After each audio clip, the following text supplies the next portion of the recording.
This episode, we are discussing rerouting your thoughts. We're changing that perspective. We're adding in some affirmations. Stay tuned because you don't want to miss this. Absolutely.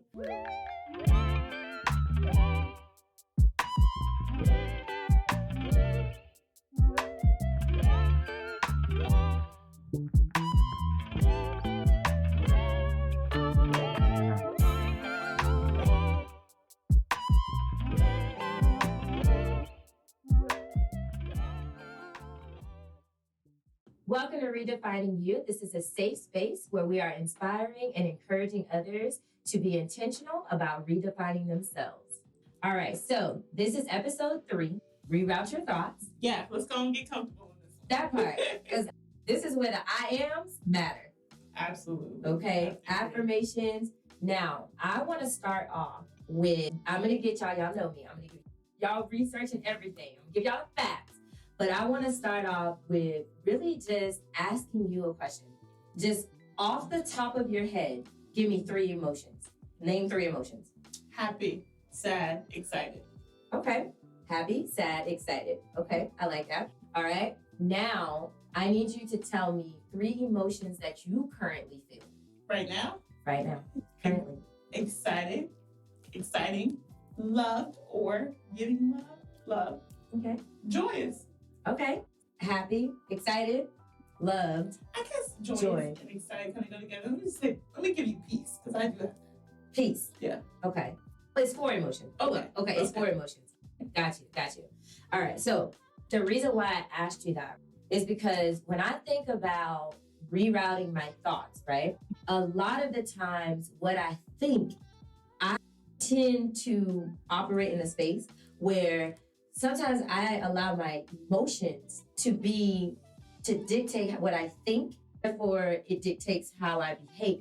So I had to ask you about your emotions because I'm learning. Someone very wise said to me, shout out to Rise and Leah in our group. Someone very wise said that emotions are indicators and not narratives. I had no idea what that meant. Like, I was like, narratives? Why would they use I get indicators. Emotions are indicators, not narratives. And I was like, I get indicators. Like, it's indicating, it's evoking a feeling. It's supposed to direct you, route you to a feeling that you're feeling, right? With the emotions. But I was like, why narrative? Who uses the word narrative? I think of narrative, I think of a story. Right. I think of English, high school, college. That's exactly what I thought of. What's I was the like, narrative? Yeah. That's exactly. I was like, am I identifying the person, the place, the plot? What is the narrative? So I ended up doing some research, right? And I had to look up, and I don't know I'm not going to say that. I don't know.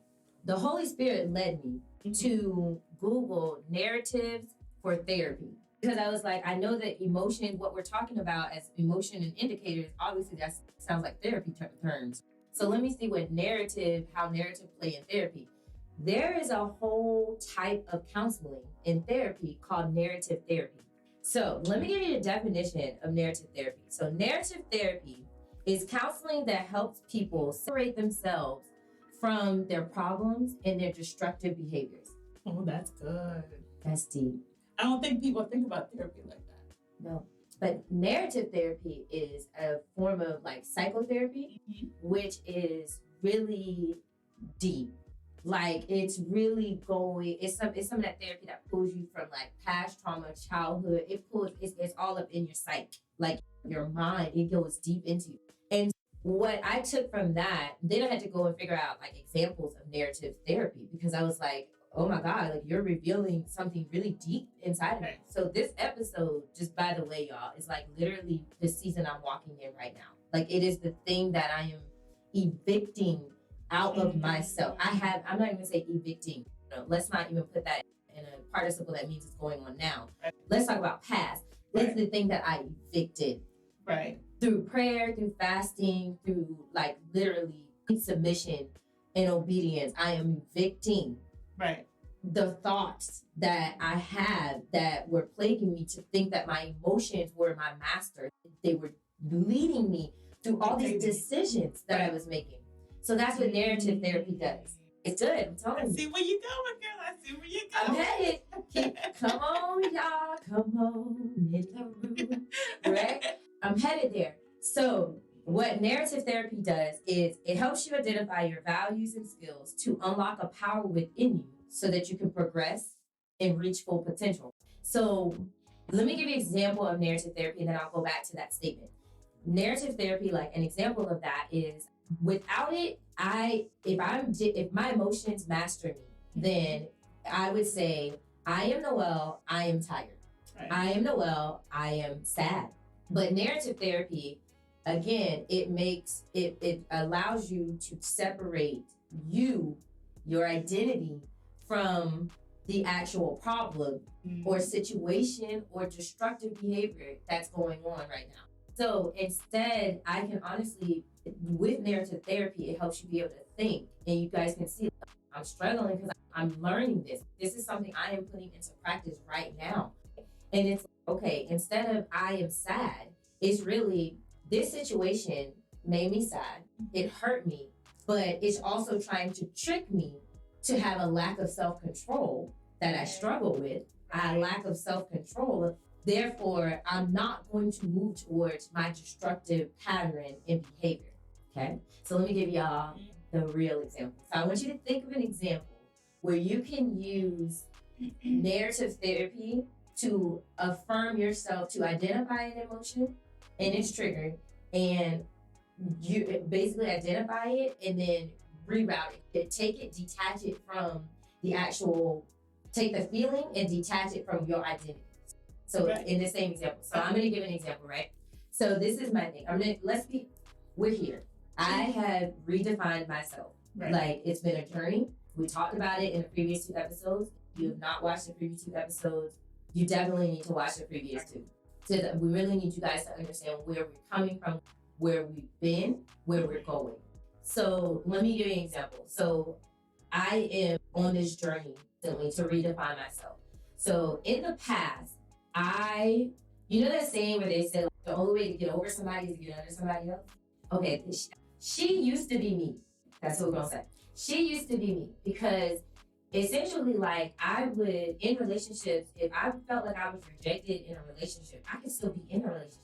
I'm not talking rejection to a breakup. I'm talking may still actually be in the relationship. If I felt like I was rejected, right, I would internalize that rejection and that sadness and that hurt that I felt from it. And I would attach that to me and my worth and be like, obviously, I'm not worthy of being happy because you hurt me. I'm not worthy of you to be loyal or committed to me or whatever. So you hurt me. Therefore, my behaviors would line right up with those emotions that I allowed to overpower me and overcome my identity, which made me feel like I was not worthy. Then my behaviors would trickle down from rejection to all the way down to destructive behavior, which meant I would operate out of a lack of self-control.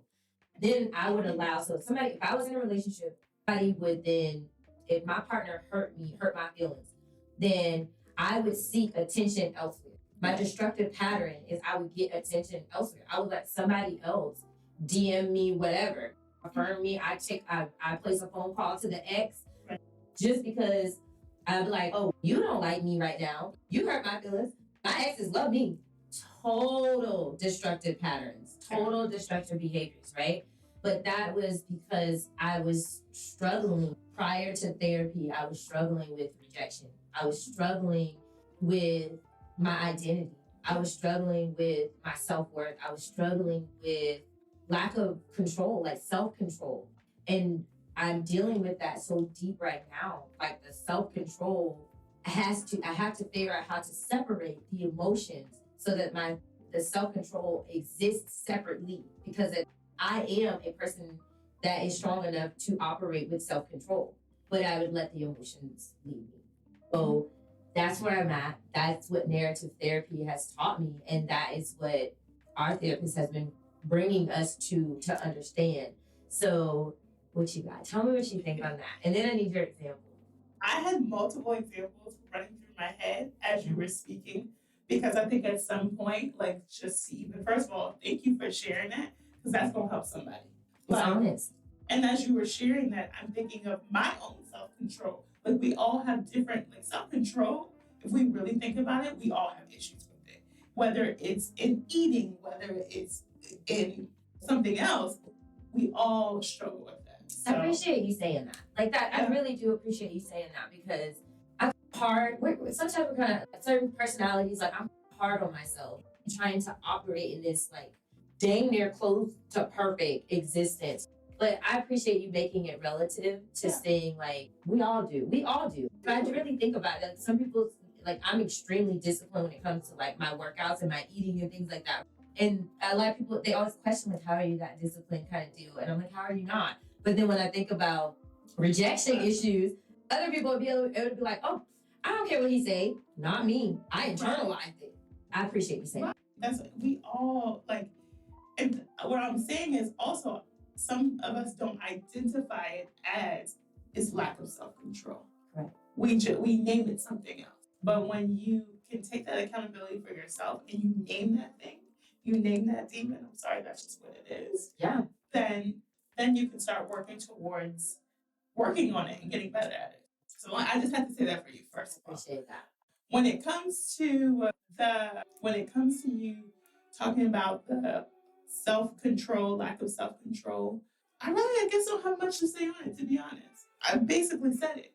We all have struggled with it. Yeah. And until you name it and until you take the accountability for it, then it can't change. But you have to get to a place in that. I see exactly how our therapist was able to walk us through that and then help us identify that. So as far as you going through it, you're human. Absolutely. I honestly don't have much to say on it because you're human. For me, I'm so non-judgmental.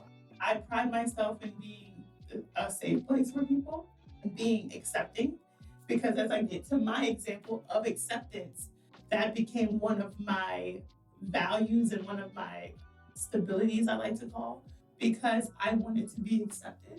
I wanted to be enough.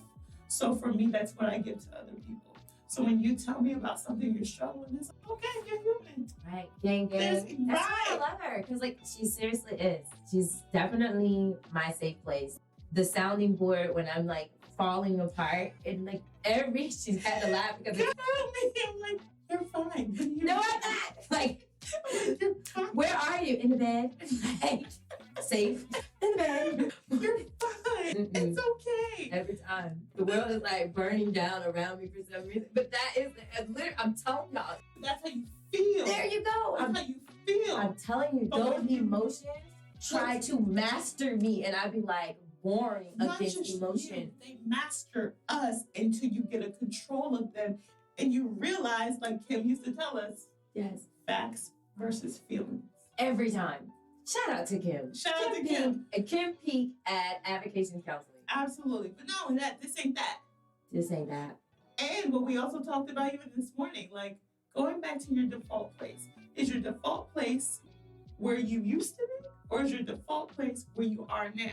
Yeah. And knowing exactly where you are now, you can change those things. Okay, this ain't that. Facts versus feelings. Right? Absolutely. But it took us a second to get there because we weren't always here. Yeah. It's a hot minute. Okay, Kim, facts versus feelings. Think about it. We're a hot mess. Then we had to journal it. It was like, did you journal your facts versus feelings? What do I put on it? What do you feel? A lot. Everything. All of it. For that, I don't have much to say. Because for me, that would be me judging you of how you're feeling. And I can't change your feeling and your truth. Yeah. So therefore, you just said your truth and it's going to help somebody. That's what it is. For sure. So what is your example of narrative therapy? Like give me an example where you identify an emotion, but you separate it from your identity. And then we're going up a level. You're going to identify an emotion and a feeling. You're going to separate it from your identity, and yet you're going to talk about what it triggers and the behavior that it possibly would have triggered. Okay.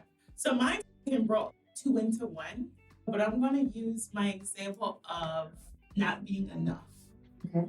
So whether it's in relationships, like an actual relationship with somebody, or friendships, or on a team, didn't matter what it was.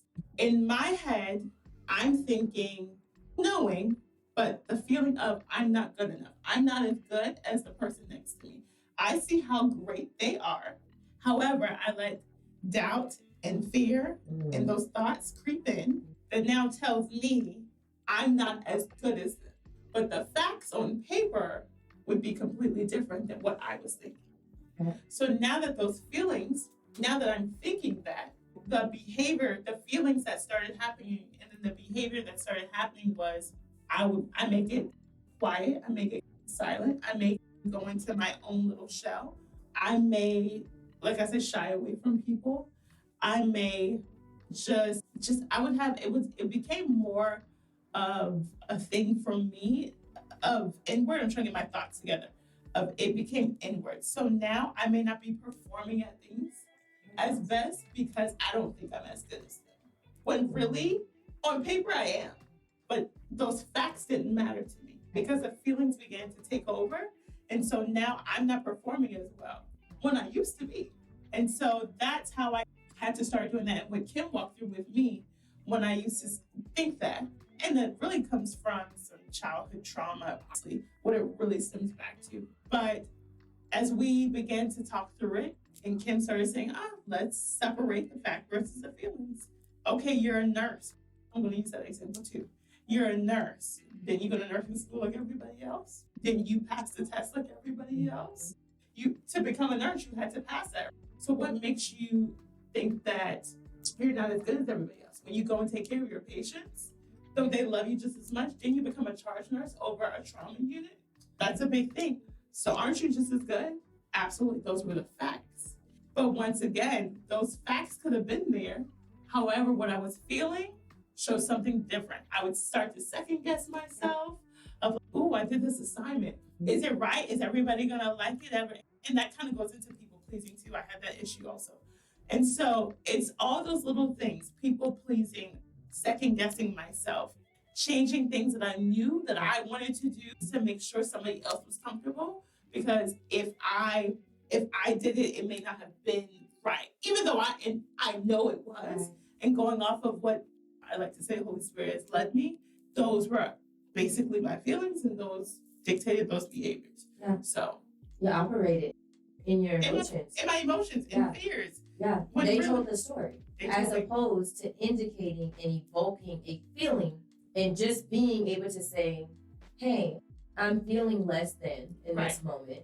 But I don't need to underperform. It's trying to trick me into underperforming when I am enough. The whole way of it. God, thank you for sharing. It's giving me a little teary-eyed because it's like helping me go back to those moments where we sat with her and she was just like digging this out of us. Yeah. You had to sit in this uncomfortable space, just really, and some of you may be going through it right now, where you're in this uncomfortable space where your emotions are your masters right now. Your mood is your master. If somebody cuts you off in driving, you are cussing everybody out. You're mad. You show up at work mad. Like, it's hard to get you out of that space. Been there, done that. We're telling you, like, we've been there, done that. And it's true healing. It's true identity work. It's true, like, you really just have to dig deep to figure out, like, what is my skill? What is my purpose? What is my identity? Who am I? Like, how can I use my skill sets to overcome this? And that's when, like, Myers-Briggs, you know what I'm saying? Like, tests and all this stuff came up because it was like, you really need to identify your strengths and your weaknesses. Also, we're going to dig even deeper to get your true identity pulled out of this. So that, it's so beautiful. Like, I'm telling you, look it up, maybe even reach out to someone, a psychotherapist that digs into narrative therapy. I'm giving you the free sauce because it was given to me by God. I didn't even recognize that we've been through that. I didn't recognize that's what it was called at that time, but Kim knew exactly what she was talking about. But the fact that we've been going to Kim, like we had to know my behavior should not be like this. Correct. I should not, like, walking through life, I shouldn't be walking like this. I love where you're going with this. This is so right. My behaviors should be completely different. I'm seeking change. I'm feeling I'm starting to change. The next thing, my behaviors have to change. Okay. But what dictates my behaviors changing? The rerouting those thoughts. every time. So tell me about, okay, prior to that, what was your environment like prior to therapy, prior to this understanding and going through narrative therapy? Be honest, because it's gonna lead me to the next portion of it. Which one? What was your environment like? What was life like for you in that moment? At this moment when Kim was talking to me, before narrative therapy, the thing that provoked you, we talked about it in the last episode, the thing that provoked you to realize, oh, my behaviors are off. What was life like around? If you can give three descriptions of what life was like for you before you jumped into therapy. The Holy Spirit is moving in me. I feel it. Triggered. I'm going to use for unworthy, undervalued, and hopeless. Ooh, that's good. Wow. I could really give you two more. Undeserving, sad, so much. Unpeaceful. That's not even a word. That's not a word. That's what we're going. Lack of peace. The opposite of peace. War. Lack of peace. That's what I was experiencing. For me, again, it's funny that I was struggling with self-control, right? Because for me, I'm a very rigid, disciplined person. So control is a power and control are my core values, right? And so life was out of control for me. It was chaotic. Right. It was war. Literally, it was deeper than even spiritual war. It was war, all around me. I was like I was surrounded in it and confusing. Right. I was confused just in general. I remember looking in the mirror like I have no idea who I'm looking at. Like that level, right? So we are here to say we are testimonies to narrative therapy. We are testimonies of what it takes to go through that journey and separate your identity and who you are from what you're feeling and what disruptive behaviors come from out of those emotions, and changing your story, rewriting your story, redefining yourself so that your thoughts and your emotions don't dictate everything that you do and who you are. With narrative therapy, again, I'm going to repeat what it helps you with. It helps you identify your values and skills and unlock the power within you for progression and protection. If that's the definition of that equals peace. That is the definition of peace. If we really dig in and dive into what peace is, because everybody in the world is all like, all the IT gurus are like, oh, I need to find my peace. Or protect your peace. Protect my peace, right? And I'm like, well, what is your peace? What is peace to you kind of deal, right? Number one, for me, there's no finding peace. If you know who you are and whose you are, Brittany always says that, then you will know that peace is given to you. It's given. It literally, he will give you peace that surpasses all of your understanding. Peace is free to you. Just like wisdom, knowledge, and understanding. Wisdom is given freely. The word says it, so I believe it, right? So that is what peace is. Peace is when peace exists within you. You have a layer of protection, progression, progress. Your life is progressing, and potential. But when I was in war and chaos, I saw confusion. I saw all of the opposites of that. We felt unsafe. You said it. We felt unsafe. There was no protection. We felt undervalued. There was no progression in our lives. We were stagnant. It was chaotic. You couldn't see. There was no vision. You had no idea where you were heading. Nothing. Right. Not even getting out of bed. Didn't want to. I want to say, I believe that there's steps. There's actionable things that you can do in order to reroute your thoughts. Number one for me is the identity piece. Absolutely. That is number one. I have to agree with that one. Yeah. Peace is a result. Let me just say that to y'all. Peace is the result. That's why we went there. Because we were saying that narrative therapy helps you get to the result, which is peace. And peace is going to give you the progression and the potential. But let's take a step back to figure out what is the steps to peace? What is the steps to get there? And number one is the identity. It's figuring out who you are and whose you are.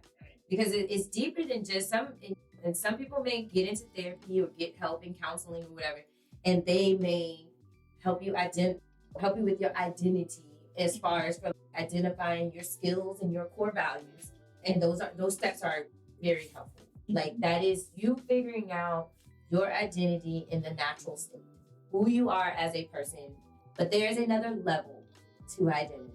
The other level of identity is understanding and embracing and accepting why the reason God created you, right, who you are and how he sees you. That's a whole nother level. Whole nother level. And most people don't even get to. But we're telling you how to get to. We're literally telling you. And simply put, write this down, lock it in, tap in to this. Genesis 1:27 says that man or we are made in the image of God. So if we are made in the image of God, then why do we allow our emotions to master us? So even down to, I'm going to break it down simply, because Brittany always say I talk and think up here. And she going to help me come back in a minute and bring us back to here. Do your thing. Right, That's what I do. I'm like, all right, for those, I'm going to break it down to this level for you. That's right? Because I think at this like a really high level, I try to, right? But what I mean by that is if we are made in the image of God, not if, we are made in the image of God. Therefore, when we are affirming ourselves, why do we say, I'm Noel and I am toxic. I am sad, right? I am tired. Lord knows how many of us say that all the time, right? We run in this rat race, right? I am tired. If we're made in the image of God, would you say, Lord, I serve you because you're tired? Lord, I serve you because you lack self-control. Lord, I love you because, no. You wouldn't say any of those things. No. We're made in the image of God, so therefore we have to reject this lack mindset and mentality that we have. We sit in a scarcity mindset. Absolutely. Where we aren't taught and we don't learn how to use our words to declare, decree, and affirm identity, true identity pieces. Right. And the next level of it is affirming ourselves on the level of understanding that we are created in the image of God. He has made us for a specific purpose on this earth. If you need identity first and purpose comes after that. Right. When you realize that you have the power and the authority and the dominion over this earth, right, that changes things. Everything. That changes how you speak. That changes. Go ahead. I'm not going to preach because I'm about to preach. I'm about to preach because that changes everything. Once you get the identity piece, who you are, once you know that, then you know your power. When you know your power, you're going to only speak in abundance. You're going to always speak as if it is, even if you can't see it, you know what's going to happen. It's going to come forth because you know your thoughts and your tongue moves mountains, changes things. And once you know that, you'll never speak down again. I'm not saying that those different things don't creep in. We go back to our default place. This is not that. This is where we are now. Changes everything. Go ahead and finish. Okay. I'm just going to tap into that I'm going to tie into that because you said our speech can move mountains. Matthew 17:20. Literally, Jesus is on the mount telling the people that we suffer with the demonic spirit because we don't believe in the power that is already within us through him. Because he's saying, if you knew the power and had the faith of a mustard seed, you can speak something and move the mountain and it will move. He didn't say it might move or it should move. He said it will move. So that's where I am saying to us is that's what we are saying and affirming. And we're saying in your affirmations, there's so much power in an I am statement. And the next level of that is I am who he says I am. God says it in the word. He says, I am that I am. And it listen, when that revelation hit me, I was like, let me get my, let me get my life together because he ain't playing with me. But God, so now when I affirm myself, I am the daughter of the Most High. Like I am God's wife and he is my husband. I am worthy. I am the master of my mood. Better speak that. I am that. You see my whole. I see. My whole My spirit is just moving because it wants to jump. Because our default place has changed. We know exactly who we are. We know how to operate in who we are because we know whose we are, which has now rerouted the way we think, the way we behave, the way we speak to people, the way we talk to those things that come up against us. Oh, mountain, I declare that you will move. You shall move because I know who I am. I always say, listen, ain't nothing nobody can do to me because I know who my daddy is. And my daddy run all of this, so don't make me call him. It's right. I'm like, do you know who my daddy is? If you, girl, listen, if we, and I love that for us because we have two little girls, and I could just imagine them on the playground. Matter of fact, I had a whole experience with it. Remember, my daughter was racing the little boy across the street, and he was like 6, and she's 10, so he was like 6 years old. And of course, she's bigger than him, so she's faster than him. So she beats him on a sidewalk race, y'all. And he was upset, clearly. And he said, I don't even want to play with you no more because you're worthless or something. He said, I think he said you're worthless to her. And she immediately neck snapped. That's why I said, nappy-head kids with the barrettes. That's how I envisioned it. When you're like, my daddy is who, you know who my daddy is? I can imagine my daughter's neck was rolling and she was like, oh, I know I am worthy. I am who I am. Like, she read him. And I was like, girl, so she came home all like chest out, everything ready. Like she was feeling it, right? And she was like, Mom, let me tell you what happened. And I was like, go ahead, girl. I had to sit down on it because she was hyped, right? So I was like, sit down. Okay, go ahead, girl. And so she tells me the story. And I was like, the whole time she's doing it, I'm like, okay, baby, you better, I said, you better affirm, you better speak. Like, I love that for us because thank God for saving and choosing us. And thankfully, we accepted the call and became the few because that is exactly how it is. Like, I'm now to the next level on affirmations too, because now I'm using the sword, which is the word in my affirmation. God, I am your workmanship. I am your masterpiece set out to do good works because that's what you said I am in Ephesians 2:10. That's the level of mastery of my emotions and the rerouting of thoughts. And that's what narrative therapy does. But the peace that comes with it. Peace. And listen, it's not that you just feel it. People see that you have it. I don't know how many people have said, you just look so peaceful. I am. Yes. I am peaceful. Okay. You know how I got there? Because I am this. I am his. All these different things of beginning to speak to myself and realizing I don't care what it goes, it always goes back to me. I know who I am and whose I am. Love it. Once I got that, and to be honest, the song, A Man of Your Word. Ooh, that was the song. That was it. It was one day I was driving and I'm gone through therapy and saying my affirmations, brushing my teeth, and because my affirmations are in my mirror, brushing my teeth and saying them and speaking them till I believe them. But it was something about that song. The Holy Spirit hit me and I heard them say, I am because of who he says I am. I remember the exact spot where I was when I heard that and it hit my spirit. I was like, whoa, wait a minute. That's right. Nothing else matters because I know who I am and I know whose I am. When I got that, nothing else mattered to me because I have the power to change anything in my life. And so now doing that, like you're right, we have to start speaking that into our children so that they understand that this world has completely changed. Completely. Upside down. Upside down. Yep. And the way that bullying and all these different things come up in schools, we have to speak that into our children so that when they walk into a classroom, they already know who they are. There's nothing in here that dictates me.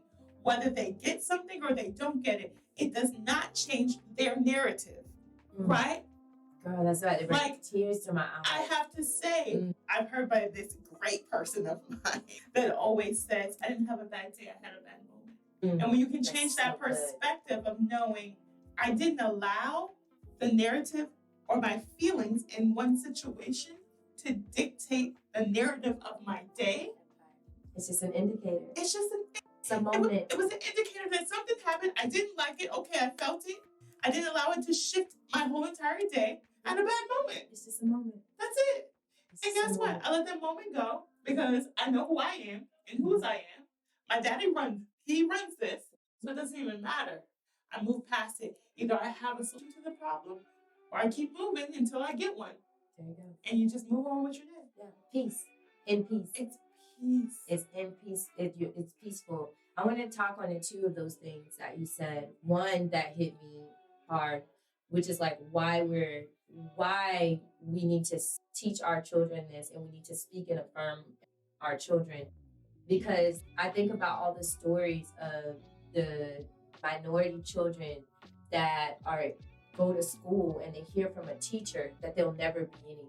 They'll never be enough. They'll never amount to anything. Yeah. And there's so many people that I know family, like can pick up the phone right now and call them because who live a hard life, a chaotic life, because someone imparted that in them and they internalized it in their whole narrative in that moment. And so you're absolutely right where we have to tell our children so that when school is just, I always tell my daughter, school right now is your life. That's everything. It's your job, it's your social life. School is everything. This is all I need you to do. And so we do need to make sure that when they're not in our presence, that they still stay in his presence. Absolutely. The whole entire time. They know who they are and who they belong to. And that's so powerful. The other piece that I wanted to talk about was that's what I want to say. The part where you said, in your affirmations, it's like other people around you started to feel it and see it through you. And I'm affirming to the word now, y'all. Third level to this. So, third level to this. So I'm affirming to the word. So when you said that, my spirit said somewhere in Matthew. Okay. So I usually say somewhere between Genesis and Revelation, but I'm gonna help y'all out. It's somewhere between Matthew. Maybe read up to chapter 10, because it's somewhere in between chapter 1 and chapter 10. But I know that Jesus said it, so it's somewhere in the Sermon on the Mount, where Jesus literally told however many people, they think that 5,000, he fed 5,000 or whatever. They think this many people, this was tens of 20,000s of people listening to this sermon while he's preaching on this mount. And Jesus told them that he affirmed us. He said, you are the salt of the earth. You are the light. You are the light. So when we reroute our thoughts, we embrace and accept our new identity, we become anew through Jesus Christ. And he, in return, is like an illumination comes out of us, and others see it. And it's not just kingdom people. No. Everybody. Grocery stores. Everybody. Like, I've been on like big boardwalks walking outside and like mini shops and stuff like that. And even my kid witnessed it. She was like, Mommy, do you not see that everybody is staring at us? And I had to look down because I'm like, we ain't nothing but jeans and a t-shirt. And I started to pay attention that everyone sees this light and they gravitate towards it. They're attracted to it. Right. And so that's where the peace comes in, because remember we gave the definition, protection is a part of peace. You don't have to find it. All you have to do is protect it. All you have to do is keep it, maintain it in ways, and boundaries help you do that. Right. So when the people that are attracted to the light and they are coming, you have to be able to, a boundary, master your mood. Yeah. You have to be able to contain your emotions. Identify that those emotions are just the indicator, not the narrative, so that you be able to respond to those people the way that you need to, or be able to have a healthy, clear mindset, to be able to set a boundary that may give you separation from that person, those people that come attracted to the light, because they may or may not serve you. That's what I heard when you said that, when you were like, yeah, like it's just everybody around me sees it. And it's, because there was a season I remember when I came to you and I was like, I don't know, because you would call it aura attackers. Like, they're here for it. They come from everywhere because people are searching for peace. And anywhere that they can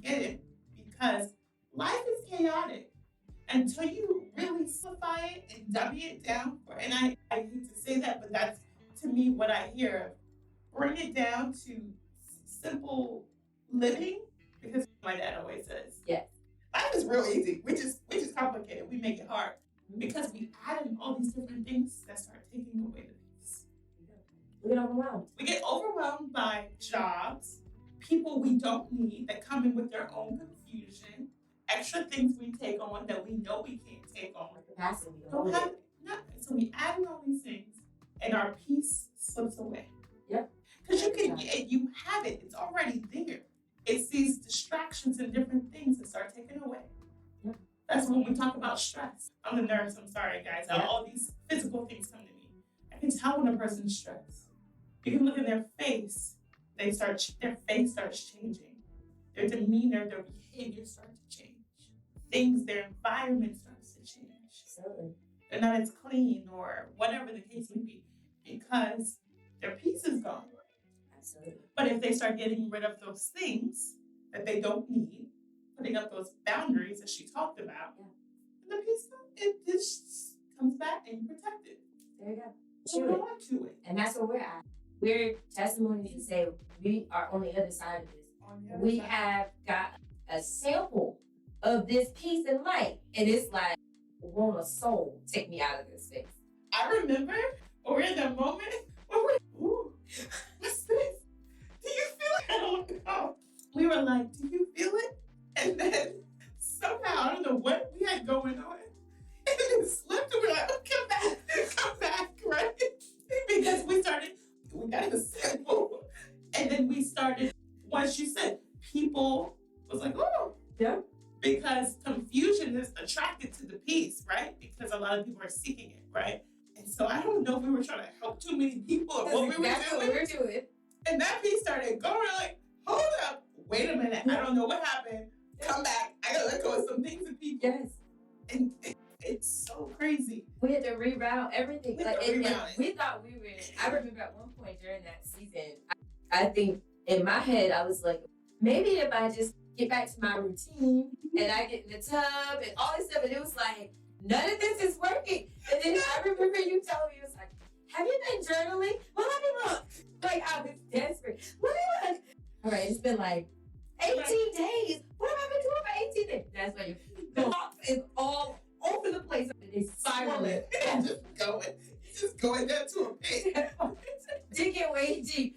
So that's how I had to laugh because I'm like, this is a journey, y'all. It's no one is perfect. It's not a destination. It's a journey. Meaning that even now, once we've had the sweet sample of Jesus and the peace and the light, but we also, by the grace of God and through narrative therapy and all the help and the intentionality of changes that we made, we began to realize that we got to protect this peace. Yeah. But that's the real protection of the peace. The real protection of the peace is I can't let my emotions and my feelings and destructive behaviors make me lose sight of who I am and whose I am. And so when I encourage you guys, when you talk to somebody who's saying, oh, I just need to protect my peace, dig in, ask them real questions, dig in a little deeper. You think about it. What did you mean by protecting your peace? If identity isn't in that conversation and their spirituality, you off still a little bit. You may be seeking, you may be searching for peace. I can tell you, and you will say it, Matthew 6:33. Absolutely. There's no seeking for peace. The Bible don't say seek for peace. It says seek the kingdom. It literally seek the kingdom first. Everything else is provided in there. All of it. Yeah. That's the answer to it. That is it. Yeah. That's all I got for you. That's it. That's the answer. Seek the kingdom first and its righteousness. So again, that word righteousness comes in because these are words that we should be using to affirm ourselves because God is righteous. So now my affirmations are, oh, I am righteous. I am justified. I am deserving of grace. Yeah. I am peace. Absolutely. Because God is peace. I am love. And I am love, and I give love. And I am wise. Wisdom is she, and she is me. And she is me. And with that, you love that. Wisdom is she and she is me. But again, I will also say, like, no one is perfect. And so we are here to say, even I was struggling with this for the last couple of weeks or whatever. My peace was, and I didn't even realize it, but my peace, I was like, you ever slip and you fall? You ever see people falling and they like, grabbing for air and it's like, just fall. Just fall. But I don't want to tell anybody just fall in this moment. What I will say is have a seat and seek the kingdom, because everything else, all the peace, all the wisdom, all the knowledge, all the righteousness, all the justification, all the grace, all the mercy, all the abundance, all the prosperity, all the protection, all the provision, all of it is provided for you. It all comes freely to you. He wants to provide it for us. We have to reject, revoke this demonic spirit of lack and scarcity. We serve an abundant God, and we are abundant. All of it. We all should embrace and accept the abundance mentality because it's freely given to us. We just got to do work. That's it. Sometimes we have to sit. Sometimes we have to rest. Sometimes we have to rest and work at the same time. There's so many different seasons, but it's just a matter of, can I get still enough to identify where I'm at, to listen and allow the Holy Spirit to lead and guide me and comfort me. Because that's the beautiful thing about the third piece of the Holy Spirit, is he's a comforter too. Not only is he leading and guiding you, he's going to make you feel good while you're doing it. He's going to give you some relief during that period. And so when we sit just a little while, we get clarity, and we can fast, you can pray. Those are some other ways that you can get a moment to get the vision back and get clarity in a moment. That's all I have for y'all. God. I'm just gonna add one more piece to the piece. I love it. When you, at the beginning, when you're seeking, because some people are just like, okay, I know, I feel, or I think, just start journaling, start writing. What does peace look like to you? Because that'll help you first identify if you have it or if you don't have it. Because if you're used to operating in chaos, you think that's normal. You don't see where it's not peaceful. So start writing it down, what it looks like to you. What do you believe it feels like, right? That's you now starting to seek. As you start seeking that, God starts to see your heart. He starts to see your mind changing. And then now that's allowing him to use that as a vessel. You have an open door for him to come in. And as he comes in, he starts to change your mind. He starts to change your thoughts. He starts to change how you see, how you hear. And all of these pieces start to flow. You start meeting people like us. Your community changes. Your environment changes. All these things that's how you start seeking the kingdom. People are like, what's seeking the kingdom? That's how you start. Having an open door. To allow him in. Let him in. Oh God, that song has, I don't know if you listen to that song, but I really listen to that song now. God, that's a beautiful song. Let him in. We hear these songs differently now. Oh, it's so different because our thoughts are no longer clouded. No. Our minds are no longer, we have peace mentality. Right. That's the whole purpose of this episode. Right. It's rerouting your thoughts to establish the end goal is the peace, which then leads you to it opens a whole new journey of progression for you. It just changes it completely. If you feel stuck, if you feel alone, sad, or do exactly what she said, and maybe even just start there. If you're still in a fear zone of therapy or seeking help or getting help in counseling, or you can't afford it, whatever is causing you to stay in a stagnant place, there is something simple such as writing down your emotions. Just writing. Just starting. If you can't start with a deep prompt of what does peace look like for me, or how do I define peace, then start with today I felt. Yeah. I feel right now. I am feeling. Right.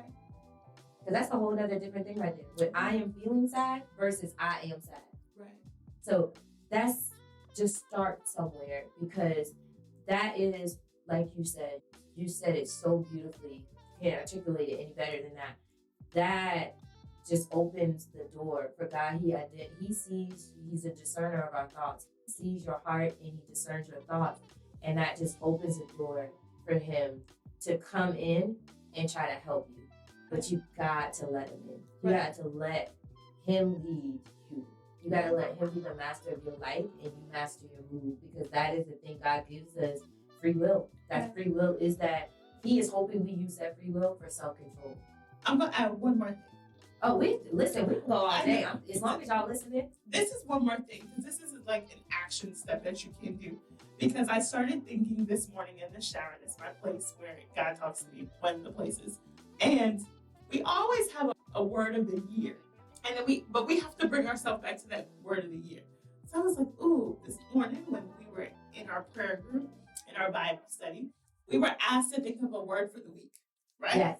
And so I was like, oh, maybe I can do this all the time of a word of the week, or should I do a word of the month? I was like, oh, let's do a word of the week. Let's do a word of the week, because I'm going to shift my mindset to really work on what that word of the week is, right? And when next week comes, depending on, because it usually takes 21 days to change that mindset for whatever you're doing, depending on where I'm at with that word, if I'll keep going with it, or will I add to it and add a different word, which will now add on to whatever it is. So let me give you an example. My word for the week is wait. Okay? I am waiting on God. I'm waiting on him to do what he told me he's going to do. Because if I move out of his will, I'm not waiting.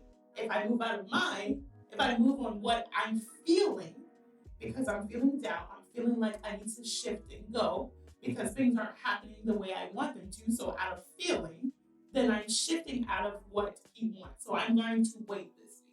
So we can shift this to many other feelings. I am, affirmation, I'm grateful. So this week, I'm going to work on being grateful for everything. No matter, I'm going to wake up. I'm grateful that I woke up this morning. I'm grateful that this lady may have gotten my coffee wrong at Starbucks this morning. But guess what? I could afford it. Somebody can't afford Starbucks. I am grateful that I have a car to drive. I'm grateful that, let me tell y'all, that I can see, hear, and smell. So let me tell you, coming back from California, I can hear after that plane and getting sick over there. Yep. I felt I can breathe. And we take these little things for granted. Absolutely. And I never have issues with flying, but this day, because I was sick, I did. To not be able to hear for 2 days, I said, oh, I now feel what deaf people feel like. Yep. Oh, God, thank you, to be able to hear again. Simple things. So if you take that, practice whatever that is for the week, I promise you'll start to develop the habit of that feeling. So you're grateful. You might have to tell yourself a few times, I'm grateful. But now it becomes a habit because you're thinking about it all the time. But now your behaviors change. And you start to see, oh, I really am grateful, because now you're telling people, thank you. Right. Now you're smiling, all the things that come with being grateful. Right? And so the next week, if you feel like you've mastered being grateful, add a different word. Yeah. And this week I'm excited. Yep. I'm excited for everything. So because you are grateful, now you're excited. So now you're practicing both. And that's how you start to kind of change your mindset, reroute it, think differently. And now your behaviors change. People start noticing your behavior. That's how you start getting to peace also. I just thought about that. Oh, that's how I'm changing. So you guys need to DM us. Definitely. DM us send us messages. However, you will give our social media handles. I'm at Show and Sell with Noel. That's Show, SHOW, the letter N, Sell, SEL with Noel on all social media platforms. So follow me and send me a message. Feel free to send me a message. And I'm at B_the CEO. That's Instagram. You can find me on YouTube with that. Absolutely. Find the N, Redefining You. Redefining You. Yeah, find Redefining You on all social media platforms as well. Definitely Facebook and Instagram, but and YouTube. And you can drop it in the comments. You can send us a message. However you find a way to get out of contact us. You can email us. Right. info@redefiningyou.org. Absolutely. And send us a message with your word of the week. And if you really want to see the progression, you really want to see the progress and the change, send it week over week. And we're going to align with you, touch and agree with you. We're going to pray. Right. We're going to declare and decree this over your lives as well. I love that. God, that's deep. So yeah, my word was, I was thinking about it because I love what you said, to take it to the next week, right? Because when she asked for one word, I was like, one word. The Spirit told me anew.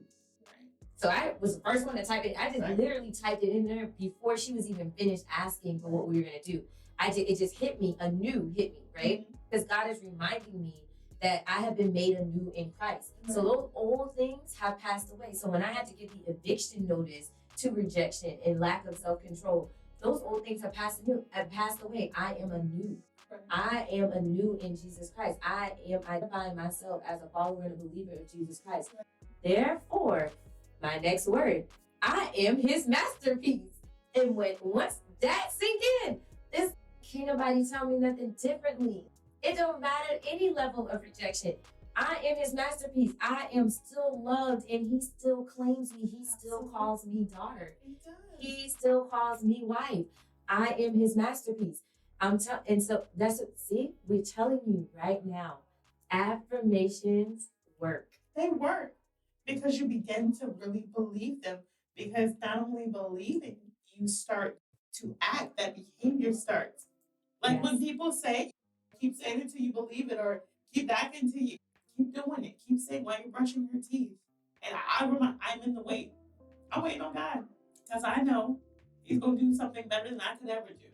So why don't I just wait? I have to wait long enough for him to do something. I can't expect him to do something. He can do whatever he wants, whenever he wants it.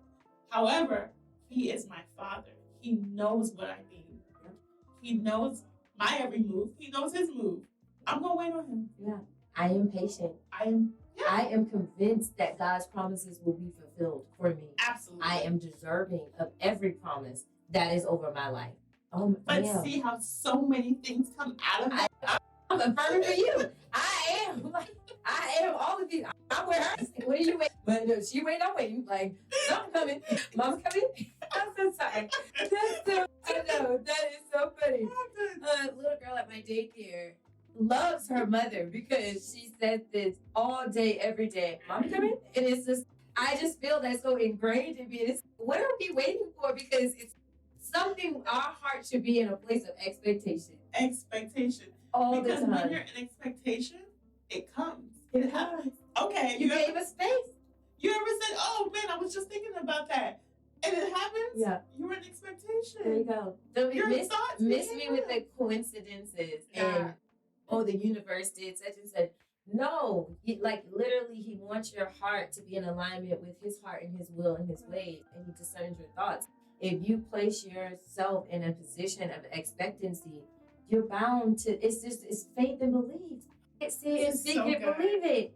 This is so good. It's boosting me. I'm like, oh, what else am I believing for? Because it's about to happen. I got to go. I'm not just listen. As soon as we say cut, I'm about to go. I don't know what I'm doing, but I'm going to listen.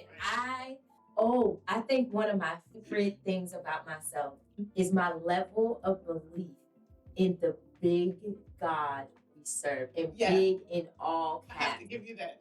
I believe in the supernatural, beyond what this earth says. Like, I am one of those people that when I write visions and affirmations down, or things that things that I want, like goals that I'm seeking, they be huge, y'all. They are. They be huge. I'm the type of person can make $50,000 one year and be so excited about $50,000.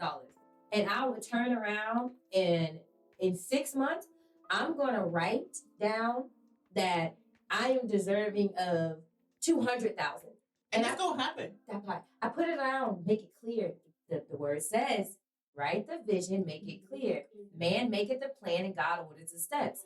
I will write it down, speak it out loud to affirm it, and say, I am deserving of $200,000. I'm deserving of $200,000 income. And then when I complete the first 2 steps, it ingrained in me in step 3. He's going to have to cut that part. That's okay. Thank you. I got the warning. All right. When I do those 2 steps, write it, speak it, the 3rd step is everything for me. The belief part. The part where my abundance mentality gets in alignment with my spirit and flesh. And I be like, listen, I'm believing in God for some big things. So I will never forget when my cousin and I were in that yard and she spoke over me the song Big. And she started quoting the lyrics, and I was like, oh, girl, that's my song. And she was like, girl, sing it with me. I don't know none of the lyrics now. I wasn't at the part of my life yet where I wasn't in the season yet or had the mentality yet to hear the words.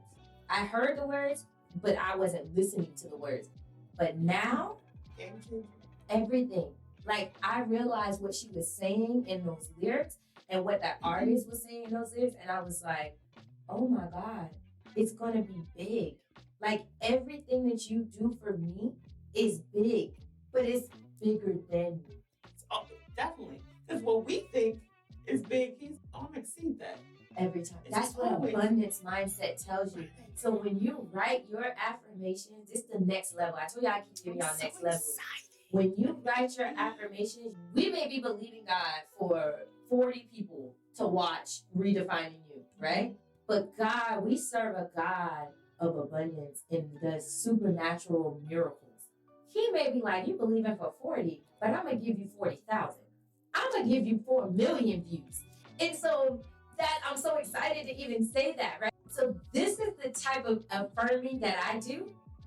I believe in him so much that even if it is only 400,000 that view it, I still be like, but I know you got more coming. Because I believe. Totally hurt. I believe so deeply in the miracles and the way that he moves and shifts. And that's what, like, I love it because we always say we're the yin and yang of one another. And, like, doubt is never the thing for me. I'm 2 feet in, jump, sink, or swim. Like, my thing is, yours is doubt. My opposite end of the spectrum is obedience. Because I don't wait. Patience and obedience for me. Sometimes I don't even, I be so excited and I believe so much because listen, God know his daughter.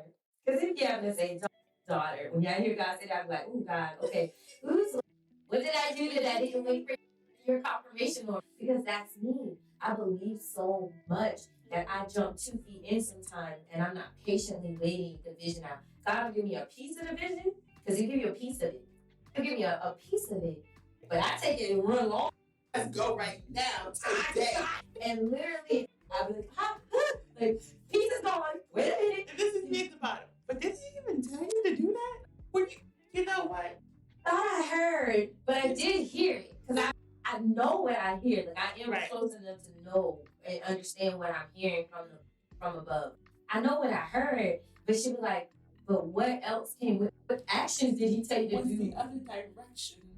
Was the green light there? And it's did he tell you to go now or a month from now? Because he was going to set up the right people to be a part of that so you didn't have to do all the work yourself. Oh, okay. But I be already in. So, however, I am declaring and decreeing that I am patient. And as a matter of fact, I'm attached to your wait. You wait. I am waiting. I'm going to wait on the Lord for it right now, but I am waiting. I am waiting. I have enough self-control within me. Wait patiently on the Lord and everything that he's going to do for me. Because I'm going to write down. Because it's 1:45, y'all. It is 1:45. That part. It's 1:45. And I'm going to write and the culture or the government, 3 is the new financial year for the United States. If anybody catch that, like October is actually the new year. So I'm one of those things. I'm in real estate. So in October, November, December are holidays. So typically, that's my slower month. I always have to grind out till October kind of deal. But in this season, God told me to rest and work. I am resting, but the work he gave me is not necessarily real estate. It's this. It's redefining you. It's the daycare. It's so many other things. It's my daughter. It's mine. It's me creating a safe environment within myself. It's me learning to master my moves. It's all these other things. And so those are the things that I need to write down and make my vision of what I look like when I master these things through him. That's good. Yeah. That's good. Because the progression, the potential is there. I see the potential.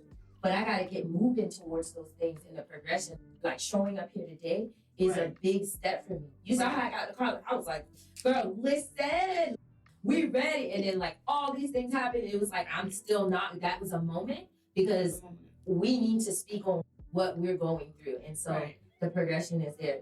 The peace is back. my mind is so clear to what I can think and do. No, that's really good. I feel like I got so much to write when I get home. That's what we're doing today. That's what we encourage you to do. Yeah. We encourage you to start and make sure you title this entry or title this paper Redefining You. Because I need you to know what you were listening to that inspired you to do that. Because redefining you itself is so important. That's what this whole journey is about. It's rewriting you. So as you write your story. Yeah. Man. All right. We could go on and on and on and on. Ooh, to break it down. Because guys. But we're not going to. We got to end this at some point. Yeah. So thank you guys for joining us. We definitely appreciate you. We hope that we have helped you in some kind of way, giving you some kind of great advice, giving you something that you can actually go work and do, take on, whether it's the affirmations, whether it is journaling, whether it is just starting with what is peace? What does my peace look like? Or any one of those things that we talked about. We hope that you can take and get moving with it because your new life awaits you. It really does. Do you have anything else? No. Things peace to all of you. I hope you enjoyed this episode. Stay tuned for episode 4 that is coming next, and it's even deeper. We're digging it out, y'all. Yeah. Like we're intent. I tell y'all in the intro, we are intentional about digging out the refined version of you. Yeah. A new definition of you. Love you guys. Peace and blessings.